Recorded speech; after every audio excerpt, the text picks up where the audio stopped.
So after I broke the kid's leg, the first thing I did besides yell, "fuck yeah," was I went over to my coach and I talked to him. I go to my coach after every match so we can talk about the match and see what I can do better. You know, not snap legs in half. That's something we could work on. But instead of even talking about the match, the first thing he brought up to me was the guy who I was going up against in the finals. I had no idea who this guy was. He was just some random name I ever never heard before. But apparently, this dude was the #1 wrestler in the state.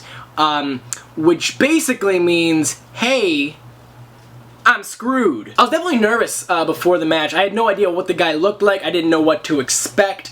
All I knew was everyone was telling me this guy was fucking good. However, anyone who knows me in real life, when it comes to sports or just anything in life, if I want something, I don't take no for an answer. Hashtag sex. But anyway, so I saw this dude, and the first thing I noticed was that he was tall as fuck, it was amazing that he was still my weight, because he had like a foot on me. It's just that he was lanky as fuck, so it kind of like evened out. Because me, I'm 5'7", I'm not the tallest dude in the world. However, I got a lot of muscle, so it was basically a competition of like strength versus height, reach advantage, and skill. So, you know, not really in my favor yet, but you know, we'll see what happens. So I was looking at this kid and I was like, I never got to scout him. I never watched one of his matches before I went against him. So I had no idea what kind of style he wrestled in. But I was thinking about it before the match. I was doing my warm-ups and I was just thinking how I'm gonna beat this guy. One of my favorite moves in wrestling was this move where you go for the takedown, but before you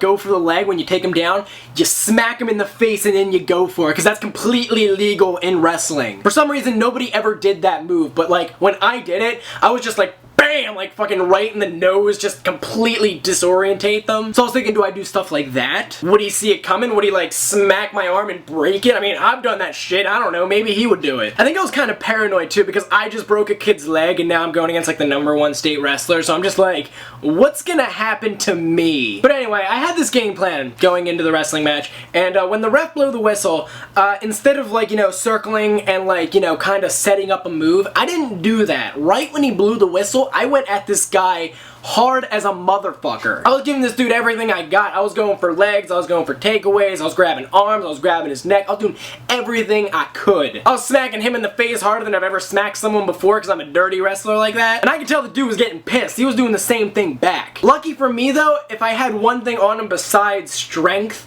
I think it would be speed. Which if I had strength and speed, I think I could do anything. However, he's the #1 wrestler in the state, so you know that doesn't always apply. But I was giving him a run for his money. Like, this guy was trying to take me down. No matter what he did, I was like a step ahead of him. Like, I wasn't letting him touch this. He wasn't getting none of this. And I kept doing this thing where I would go for the leg, but it would be like a fake, and then he would like sprawl, and then he would like freak the fuck out, and then like when he was caught off guard, I would go for it again, and then he would do the same thing. So I did that like 3 or 4 times, and he just kept expecting me to do it. Like, he was anticipating a move that he knew I was gonna do. And then like on the 5th time when I was gonna do it, instead, I did my signature move, which is something that I can do to this day, like muscle memory. And that move would be called a headlock. It's a fun move if you're the one giving the headlock.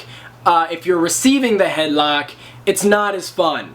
Unless you take the word lock out of that sentence, then it's a completely different story. But I fake over the dude's leg, and I grab him, and I fucking slam him in this headlock harder than I've ever done it before, just because I had to, like, get this guy physically and mentally drained. And the entire room was just completely quiet. Nobody said a single word. You could hear a pin drop if it weren't for me and him making noises. The noises I were making was under my breath, you know, something along the lines of, fucking stop moving, you son of a bitch.